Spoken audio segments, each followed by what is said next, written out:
great to have you here on the Clark Howard Show. You know, our mission is to serve you with advice and information that empowers you so you make better financial decisions in your life.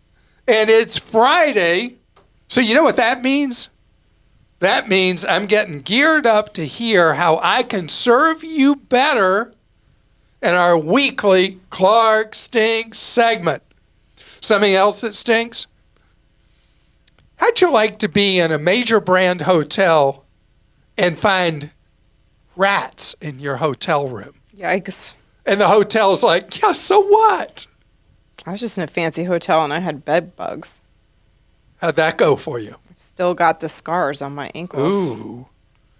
Yeah, because the whole point is that the name on the door of a hotel, the name on the sign, means nothing anymore. I'll tell you what's behind that and what you need to know when you're booking a room wherever, including at a fancy resort, Christa. Mm-hmm.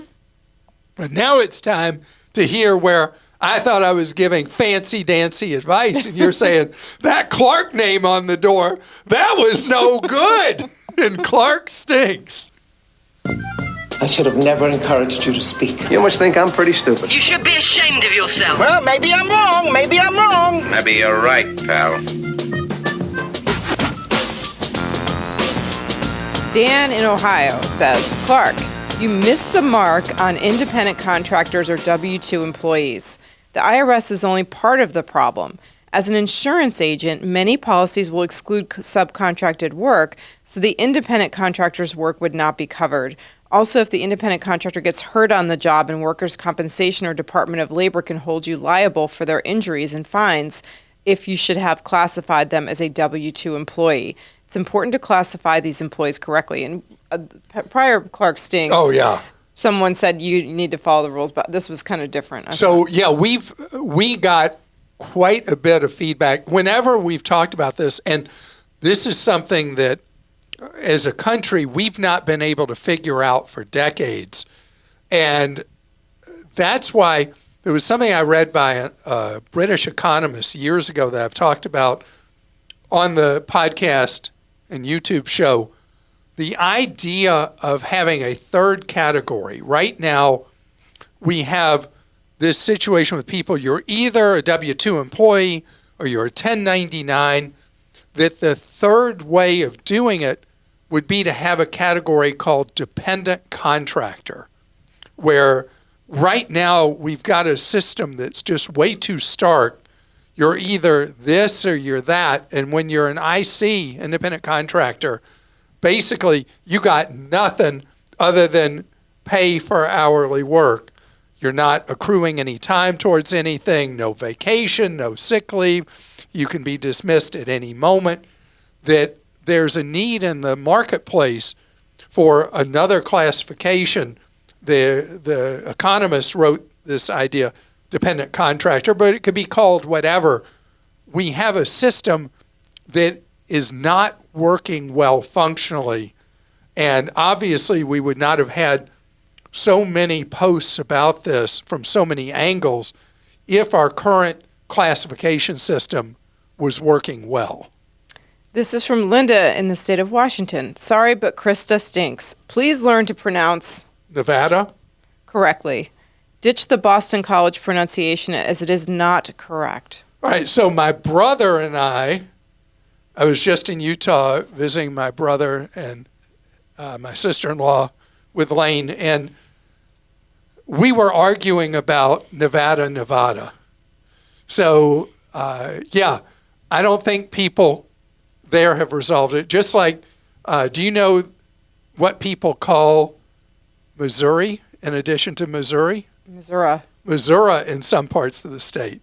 So I just go with Nevada because that seems to be what more often people in Nevada prefer for it to be called. I'll try, Linda. I don't do it on purpose. I just am used to saying it that way, Nevada. So I will try Nevada. How do you say the name of the city you went to college in?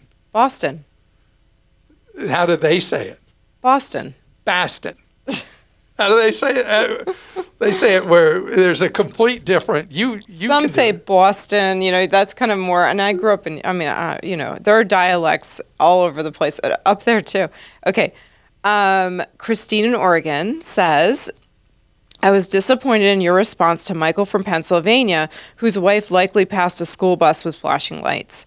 Michael should have been honest from the get-go, saying he was not the driver. His wife could still have gone to court. Depending on her driving record, she may have gotten the fine reduced, and there may have been other options. The bigger picture is that this will go on someone's driving record and better his wife's than his. If he drives for work, he may have to report the ticket, and regardless, their auto insurance will likely go up. I would pay the $300 fine, and possible ding on his credit is the least of his issues. Christine, thank you. Let me dial back on that. As I remember what Michael said in Pennsylvania, the fine is against the car, not the driver. And so it doesn't No, it was the driver. There was a video of his car, so he got the thing, but he said... But it wasn't him driving the Right. car. But the thing was, I thought he said it was only about money, that there were no points involved with a camera ticket. I don't remember that, but I don't know. I know that in a lot of jurisdictions, it is just a revenue thing being done by a third-party contractor and is not a points violation. But with passing a school bus, it seems like that would be a major ticket you'd have to go to court over. Yeah. How do we even revisit that one? I don't know. I think Christine had her say. So I think we need to just leave it But maybe at that. Michael should follow up, and because Michael, a lot of people have been really interested in this school bus ticket. I live on a major road, and there's no median divider, so people are supposed to stop both ways. And I was at a red light just this morning, and the school bus was in front of me, about 10 vehicles, and people kept going with the stop sign out. The stop signs out. And people in the southbound side were stopping, but people on the northbound side were still going full speed, even though there was no median and they're supposed to stop. So those kids, they're not going to look like you'd hope they'd look. They're young, and that's why we have these rules to stop for the bus. Alan in Florida says, Clark, you've been a terrific resource for me over the years, but you left out part of your explanation of why you hate annuities. You did not discuss a fixed annuity. To me, they operate much like a CD, paying a set rate of return with a defined amount of years. No fees on my end, guaranteed by an insurance company up to $250K, a better rate of return with the backing of an A-rated insurance company. Yes, they do have an early withdrawal penalty, but so do CDs. You can pull out 10% a year without penalty. What am I missing? So, Alan, you're talking about a very streamlined, simple annuity, and I don't object to those nearly as much as supposed investment-oriented annuities. There are a lot of embedded costs and commissions in them, which is why you have the surrender period where you are a prisoner of that annuity for any of a number of years. The difference that I would point out versus a CD that has an early withdrawal penalty, the penalties on early withdrawal of a CD are far, far lower than the penalties usually are on an annuity, because they're having to cover the very large commissions paid up front. So it is a way of, depending on market conditions, of getting a higher interest rate back on your money when you're looking for absolute safety than you can get with the CD, specifically because of the handcuff you're in and the number of years you're handcuffed to it. So I would say that the immediate fixed annuity is one of the least bad annuity choices. That's as positive as you'll get me on it. Randall in Missouri, funny you were just talking about that, Missouri, says, first things first, I just finished my first Aldi smash burger, delicious, in all caps. I believe that Clark was a bit off base during the segment regarding electronic signage in supermarkets. You made it sound as though the store would take the loss on an out-of-date soft drinks. I cannot speak for store brands, but any DSD national brands will be returned to the company for a full credit. I really doubt if the retailer would drop the price without getting a rebate from the supplier, knowing that they can get full credit anyway. You're completely right that there are certain items that have RTV, privilege return to vendor privileges on them, and a lot of items that are stocked by the vendor itself. And in most supermarkets, the soft drink aisle is just one example. They are restocked snacks often, or restocked by employees of the product seller, not the supermarket. And so it's their job to merchandise, make sure that various flavors are in stock for soft drinks, their job to move the ones that are closest to pull date to the front, the ones with longer pull date to the back, and they handle inventory and merchandising. And it's true that with something like soft drinks, that the responsibility almost always falls to the vendor, not to the store. This is really more about perishables like baked goods, produce, things like that go spoiled so quickly. That's where the electronic price labels should truly make a difference. Now, in Aldi, do you know where Aldi is opening their flagship store for the United States? They're now the third largest supermarket in the U.S. by number of stores. Flagship store, what does that mean? Like the biggest one? They're opening their biggest one, and it's going to be apparently really flashy. You're never going to believe it. Right near Times Square in New York. Wow. Yeah. And I saw an item in the Wall Street Journal where they interviewed the management company, the leasing company. Why would they lease prime space to Aldi? And it was so funny because the leasing person said, well, Aldi's generate so much traffic that we can rent other spaces adjacent for more money because there's an Aldi there. So don't you think the prices are going to have to be higher than a normal Aldi for that real estate? Yeah, so it is true that any retailer in Manhattan charges more than they do. Like if you go into Trader Joe's in Manhattan, which is Aldi's corporate sibling, they charge more money than they do if you are across the river in New Jersey or up in Connecticut, anywhere else in the tri-state area, because the costs of doing business are so very much higher in New York. But the prices are still so much cheaper than anywhere else you can buy groceries. I know someone who's going to be there when he's in New York. Are you kidding? I'm standing right next to him. Of course I'll be there. I'll take the one train. Kathy in Maryland says, Clark, you stink like a chicken coop that hasn't been cleaned in a month. Not really. The smell. I appreciate all your sage advice. I've heard you say several times on your show that, quote, expensive gym memberships are not worth it, and encouraging people to go to cheap gyms or work out at home, etc.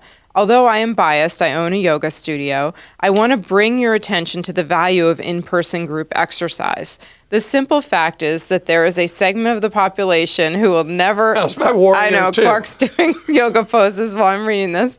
There's a segment of the population who will never exercise by themselves. Following along online or trying to exercise in your basement is just not the same experience as exercising in person with a group of people. The statistics show that group exercise has a significantly higher adherence, 50% plus, lower dropout, strong retention, around 70 to 90% across demographics. My point is, sometimes it's worthwhile to pay for a membership if it means that you will actually attend and exercise versus trying to save money and not exercising. Thank you for all you do. Kathy, human behavior being what it is, you're totally correct that people are much more likely to stick with an exercise program when it is with buddies or a running group or a yoga group or Pilates or whatever, where people become what they refer to as gym friends with each other, and they kind of push each other along. Completely true. That's why class-based exercise is so in now. And that's also led to these free groups that meet in public parks around the country. And they get together. I've got a friend who starts at 6 a.m. in a public park several times a week. And they do this thing where they rotate who leads the exercise and the running. And so having the peer support absolutely makes a difference, but it doesn't necessarily have to cost money. Right, but like you do go to a yoga studio, like you're willing, and I am willing. That is something to me. My health is something that's what I spend. That's definitely my highest month, other than my mortgage. It's my very highest monthly payment, because I feel like I have a gym now that I love. I love the types of classes better than other gyms. And I mean, it's actually pretty reasonable, but I would have paid more for it, honestly, because my health is so important to me. And you were a college athlete. You've always been an athlete. Oh my God, I wasn't. Yes, you were. And exercise is so... You were only a high school athlete? Yes. I thought you were a college athlete, too. No. Okay, anyway. So she was an athlete, competitive athlete. And so exercise is core to what you're about, working on your core. Good. Okay, anyway. My mental health, too, more than anything. Oh, I absolutely. If I'm tense or had a rough day or whatever, if I go exercise, I feel so much better. Yeah, for sure. No doubt, 100%. And for those of you who watch our YouTube show, I know my Warrior 2 was not very good. I had not stretched properly, but doing the best I can. You know, I have more trouble with Warrior 1. Oh. I don't even know what Warrior 1. Oh, that's that. That's Warrior 1, yeah. So. You want one more real quick? Sure. Shari in South Carolina. Clark, you don't stink. Recently you said you were unhappy with one of your favorite children, Fidelity, because they were selling annuities. Speaking of annuities earlier, I've been with Charles Schwab investing for quite a while, and within the last year I've gotten 2 solicitations to purchase annuities. What is going on? Thank you for all you do. I've learned quite a bit over the years. Yeah, so what's going on is market share. People are freaked about the reality that stock markets in the United States are, by historical measures, crazy high. They're up where there's no oxygen, and they're priced for perfection. And so the discount brokers are saying, hey, they're having money exit their investment accounts, going to other financial houses where people are to insurance companies, to buy annuities. And the problem for them is they're losing assets under management under their roof. So Vanguard stopped selling annuities. Schwab and Fidelity, responding to the market, both are like, yeah, we're going to sell these things. So that's what's going on, is they're capitalists, and they got customers that are going to walk if they don't walk some of their money away, if they don't sell annuities. Does it change how I feel about annuities? No. Do I wish that Schwab and Fidelity had the guts to walk away from a portion of business? I wish they would, because annuities may have a small role to play, but the way annuities are sold in the United States makes them generally something that could be okay, a bad thing, because everything is driven by the incentive the insurance agents have selling the products with monster commissions that work better for the agent and the insurance company than they do for the consumer, for the investor. So insurance is a product that is sold, not bought, meaning that people would not on their own wake up and say, hey, I think I want to buy an annuity today.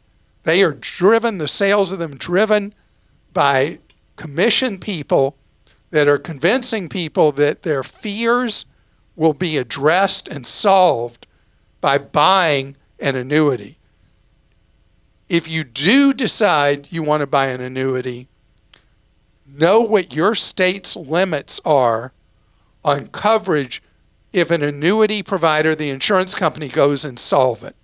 People have been learning the hard way recently with some insurance company failures that they put too much money at stake with a single insurer. There is no FDIC for annuities. There are what are known as state guarantee funds. They have tight caps on what they'll cover, and you may have to wait potentially years to ever have your money restored.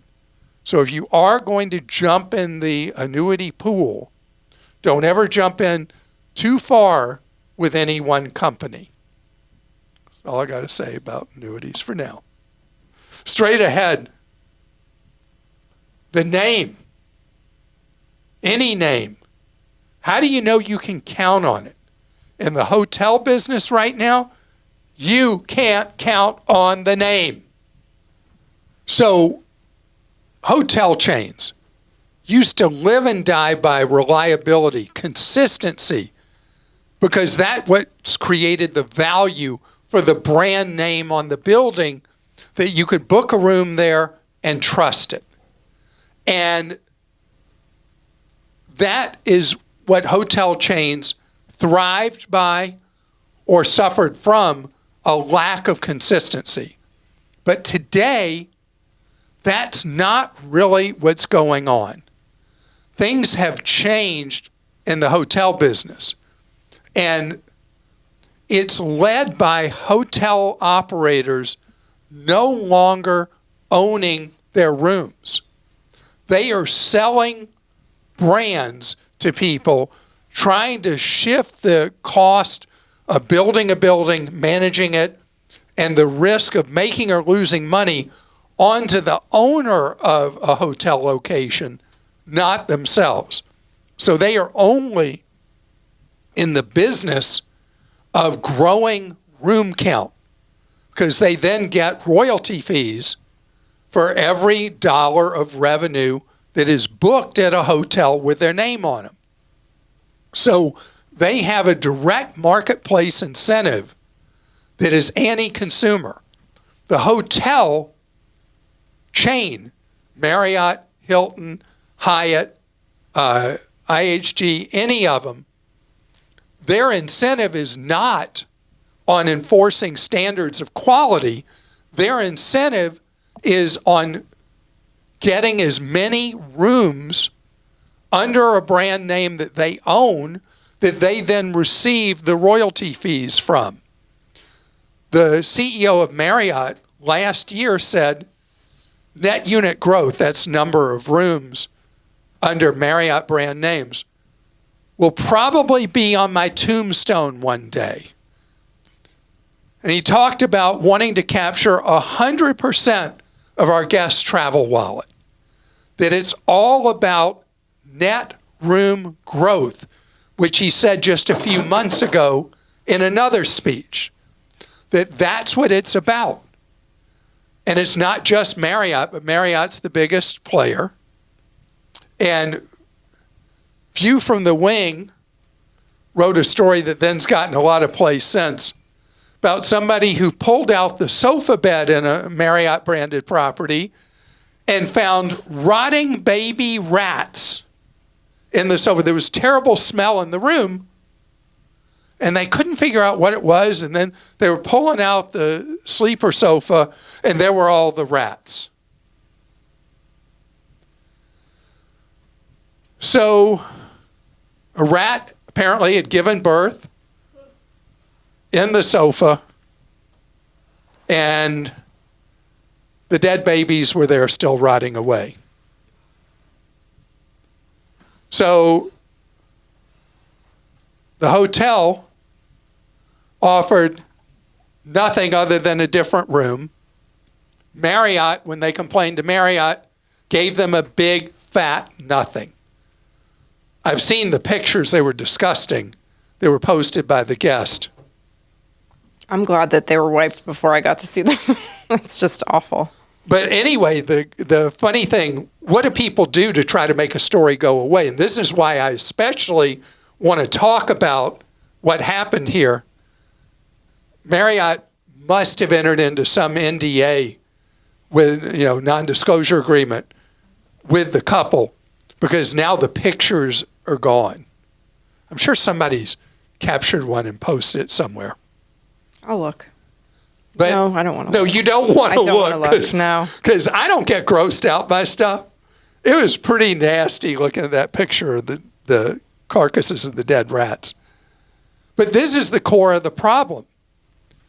In capitalism, things work best when everybody's interests are aligned, including the customer. These hotel chains have no skin in the game. All they get money from is getting as many room nights under their flag, they call it flag, and having as many keys, that's what they call, each room is a key, that they're getting revenue from people, but not carrying the risk of the hotels. So this is why it's so very important that you, when you are booking a hotel, don't trust the name that it's showing of where you'd be staying on the reservation. Go read reviews. And by the way, if you get good at reading reviews, you can tell which ones are fake. Somebody was paid to write positive or negative reviews or whatever. I mean, I read reviews all the time. I can tell when one's fake. And any review that uses the word brilliant in it, don't trust that either. I'm not going to say again why that is. Oh, yeah, I sure will. Let's see how many British-born citizens I can upset. British love using the word brilliant. And their standards for hotels are generally, they're not as choosy as other people are around the world I've experienced. And so if you see brilliant in a review, you ignore that one too, even if it's a honest, legit review from somebody. So now I've said it. But the thing is with the hotels, I no longer have any faith in that name. Any name. Except if we stay in a very, very fancy place for a special occasion. But even then, I read the reviews thoroughly. And you should too, because it's your money. And by the way, if you do have a problem with any travel supplier, the time to solve a problem is when it's happening, not after the fact. Because unless you become a media story, like this thing did about the Marriott with the rats, unless it becomes a media story, you're put on ignore permanently. And that's a problem.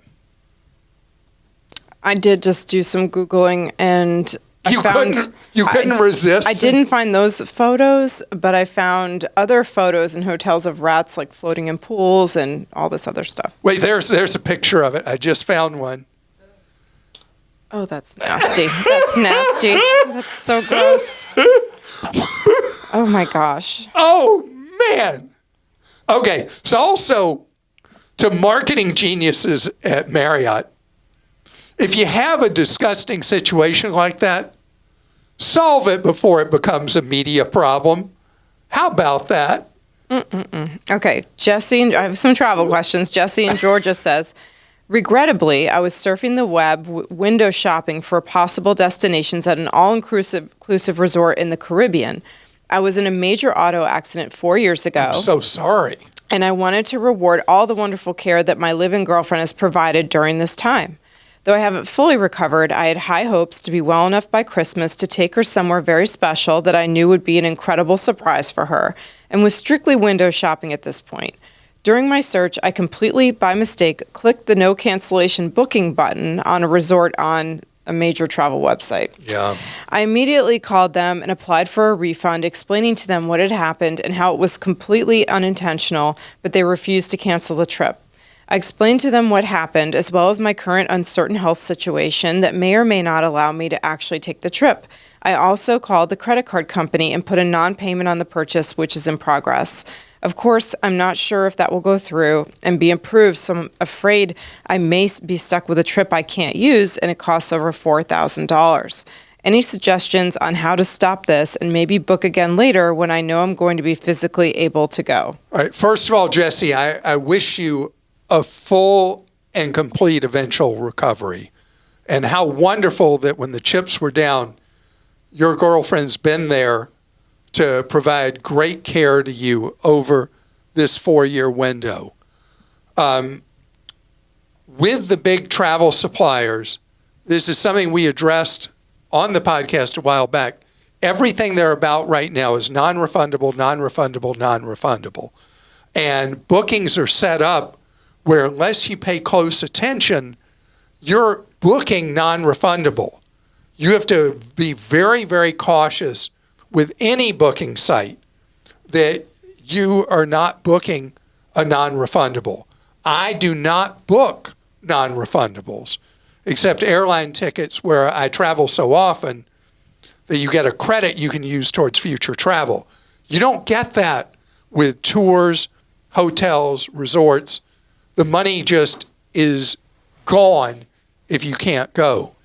Now, with the big travel suppliers, I've found that if you go to Elliott.org and find out who what they call executive contacts are at this organization, the fact that you realized your error immediately is the kind of thing that should have been taken into consideration and a credit should have been issued.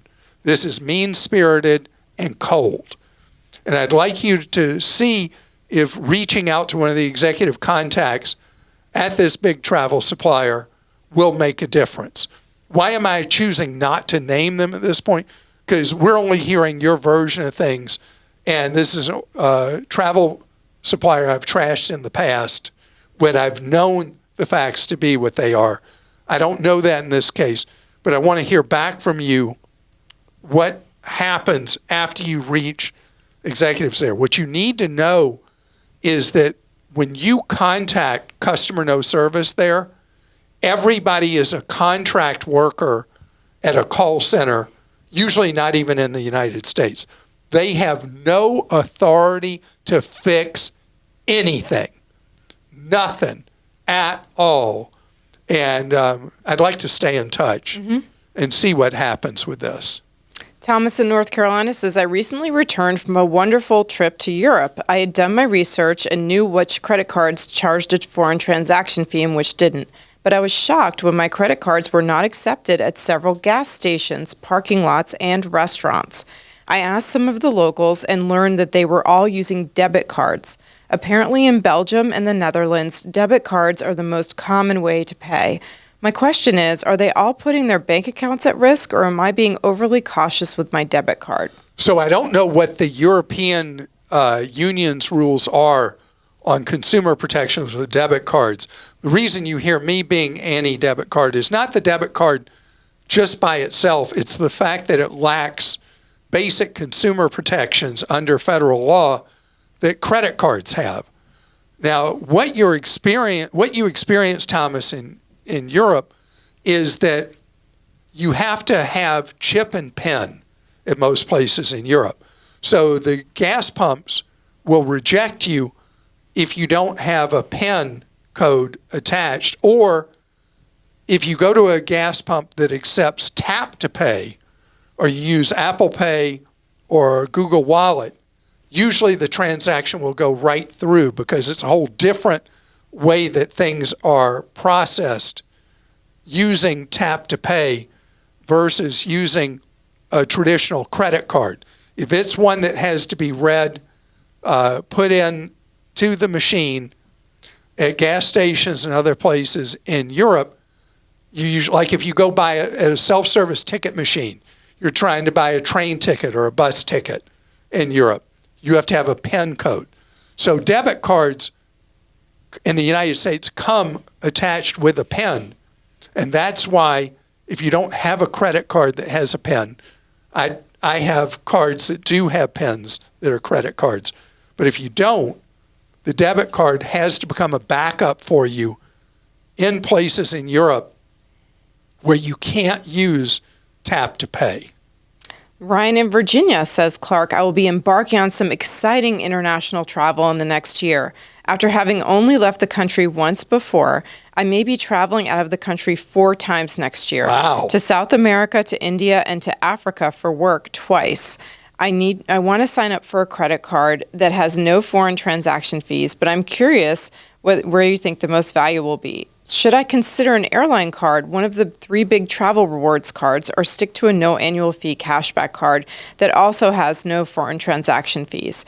I will likely be flying on different airlines due to specific routes I would take, Dallas to South Africa and New York to India and Africa, but could potentially be on Star Alliance airline for 3 of the 4 trips.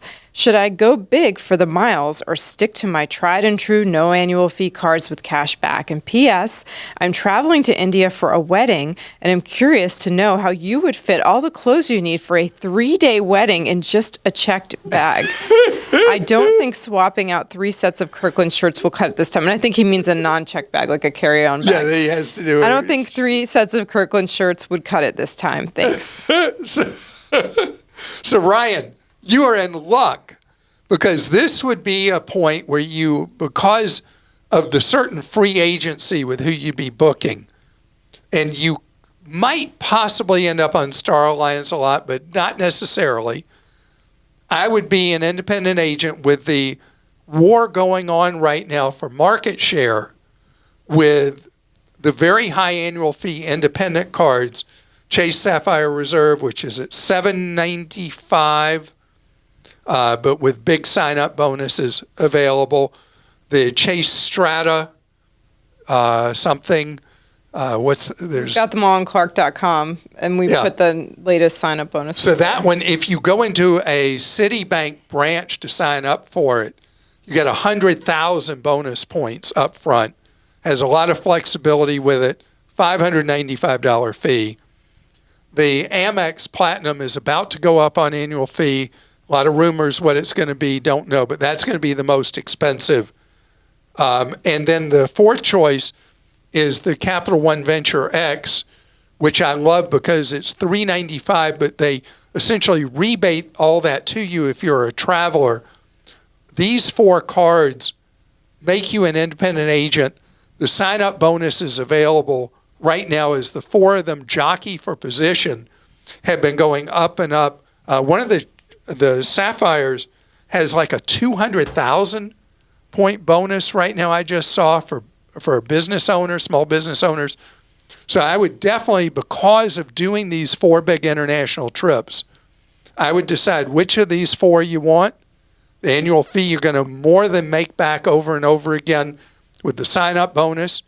If you don't travel a lot after this next year, then you just don't renew the card unless you stay with Capital One Venture X, which ends up being a net cost of 0 essentially anyway every year. Okay, so I have to squeeze in a 4th question here. I know we're running long, but I thought you'd want to answer this from John in New Mexico. Clark, you mention often that you travel a lot. Why? I am a homebody and never travel except locally, and I don't understand why someone travels a lot and what they get from it. It seems like a very expensive hobby. What am I missing? So on a recent podcast and YouTube show, I talked about how my favorite book series growing up was Curious George, and how I just have this childlike joy of experiencing new places, meeting new people, seeing new things, and I get a joy from travel that is just unbounded.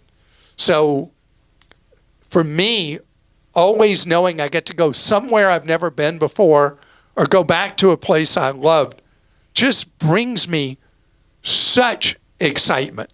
And there are people who travel is just a big hassle, and oh man, you have to do this and you have to go to the airports, you have to stand in line and blah, blah, blah. None of that phases me at all.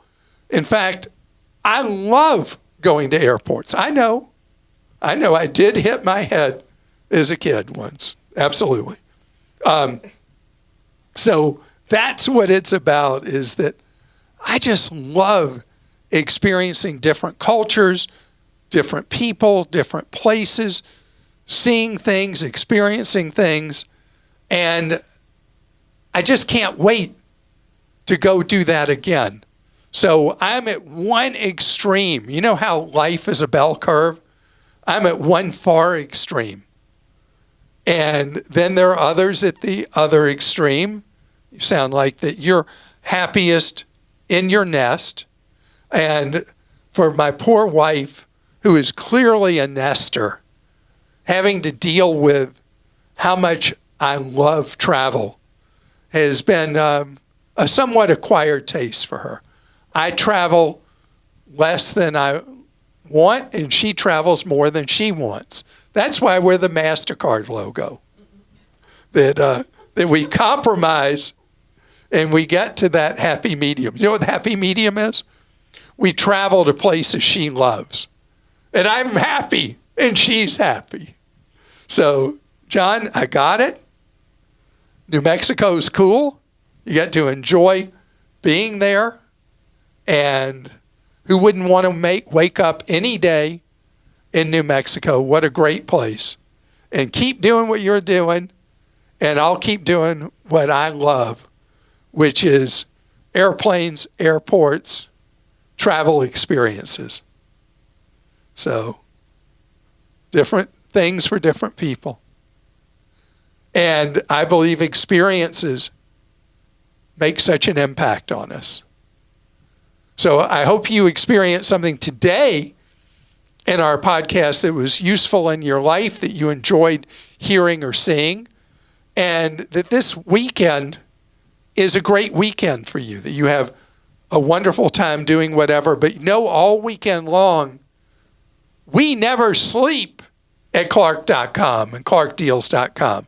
Is we're here to serve you through the weekend, night and day, with information you can trust for your wallet, the best deals out there we can find at the moment, and our free newsletters as well that you can see how to subscribe to at Clark.com/newsletter or newsletters. Either one will get you there. Newsletters are free, and you can can them if they bore you. You can keep reading them if you love them. And know that this is all part of what we do to empower you with knowledge so you can save more, spend less, and never, never, not ever get ripped off. See you next week.